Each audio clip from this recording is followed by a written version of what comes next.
Hi guys, Jimmy here. Welcome back to my channel. Hope everybody's doing well, staying safe and looking forward to the weekend. Yes, so today is going to be a first on my channel. I am going to talk about a film that I saw on the day of release, and that was A Quiet Place Day One. Yes, the prequel to A Quiet Place and A Quiet Place 2. Now, what makes this film quite unique is that you don't need to know anything about the franchise. You can go into this film without knowing anything about it and you'll be absolutely fine. You won't be missing out on any of the storyline that is in parts 1 and parts 2. There is a slight character crossover who is in part 2 who turns up in this one, but I will explain a bit more of that later on.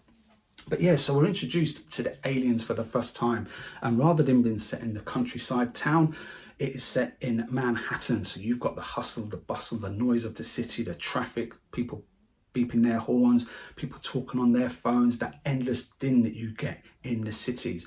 And the aliens, they love all that noise, don't they? So they land and all hell breaks loose, and you've got people trying to survive the onslaught, and you've got the army advising people what to do on how to avoid them. Anyway, the film is based around two main characters. The first one is Sam. She's in a hospital and she's got some personal issues she's dealing with, and her carer decides that he's going to go into town with a group of people and he wants her to come to watch a film. Reluctantly she goes, as long as she can get a pizza, which he agrees to as well. So when they're in the cinema, on the way to the cinema rather, things start happening and things start to go on, and then when they're in the cinema they've got to leave because they've been advised that actually you need to get out of there, something's going on, and then all hell breaks loose. Now, Sam has a cute cat with her in this film, and I'm going to be honest with you, I was more concerned about the cat than any characters in this film whatsoever. I'm a cat person. I was interested in the cat. It could have been the cat only and I would have been quite happy watching the cat running around the city, but that's just me. But yeah, so she's got her companion, which is a cat, and he's with her in the film, and he's so cute. But anyway, enough about the cat, James. So Sam's trying to survive this onslaught that's going on, and she crosses paths with Eric. Eric is a trainee solicitor, and reluctantly Sam forms a bond with him in the beginning, which does get stronger as the film goes on and they try to work out how to survive the onslaught from the aliens. Now, in the early part of the film, Sam's in the cinema and she comes across a character who turns up in part 2.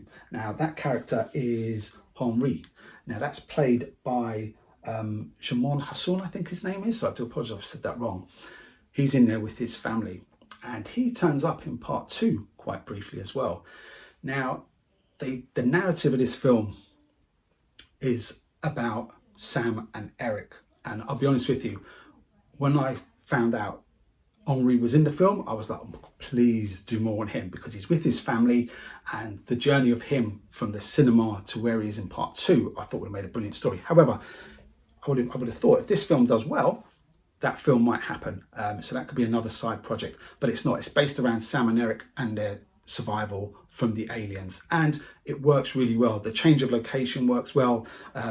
Sam and Eric, they bounce off each other quite well. The cat keeps you focused as well. There's something about the cat. I'm not just saying that, there's something about the cat that keeps you there. You've got the spills, you've got the thrills, you've got the shocks, and the aliens. Yeah, you do get to see them more close up this time as well. I'm trying to think back to the 2 previous films, but you do get quite good close-ups of them, which is really, really good. Overall, I enjoyed the film. I was pleasantly surprised by this film. I watch part 1 and part 2 all the time back to back because of the runtime of these films. It's perfect for me. It's 90 minutes, and A Quiet Place Day One is about 90 minutes as well. So the film went very fast. I didn't check my watch once throughout the whole of the film, which was always a good sign. So you're not looking at it, you're concentrating on the film. But it works. The change from the farms, as I said earlier on, to the city is very, very good, because you get that claustrophobic feel in the city of like, what's going on? All you see is these buildings. But yeah, I enjoyed it. Out of 10, what am I going to give it? I'm not going to rate the film. That's for you to see and for you to judge. Personally, I enjoyed it. It'd be interesting to see if they do go down the route of doing a story about Henri. I think that would be very good. The good thing about this one is John Krasinski, he'd done some of the story to this as well. So I'm hoping that if this film does well, they might do another side project, which is Henri getting his family from the cinema to where they are in part 2 and that journey, because that would be very, very interesting. And when he was in the film, he did have a presence about him that does draw you in and you want to know a bit more about him. But anyway, but as I said, the story focuses on those two characters, not on Omri, unfortunately, in my opinion. But the film works well. You will get thrills, you will get spills, and it is emotional. It is emotional, and they kept that. The first one, A Quiet Place Part 1, as well as scaring the bejeebies out of you, it is an emotional film because of the relationship between the father and the daughter and the misunderstanding they have. But this one does get emotional as well. But anyway, guys, listen, that's my thoughts on the film. As I said, I'm not going to give it a 9 out of 10 or 1 out of 10 or whatever like that and say it's the best thing or the worst thing since sliced bread. That's not for me to say to you. That's for you guys to make your minds up if you decide to go and watch it. I personally was quite impressed by it. When the Steelbook comes out, I'll probably do a ranking of them and let you know my thoughts on the films. But anyway, guys, listen, thanks for watching. Take care, stay safe, and I'll see you on my next vlog next week. Enjoy the weekend.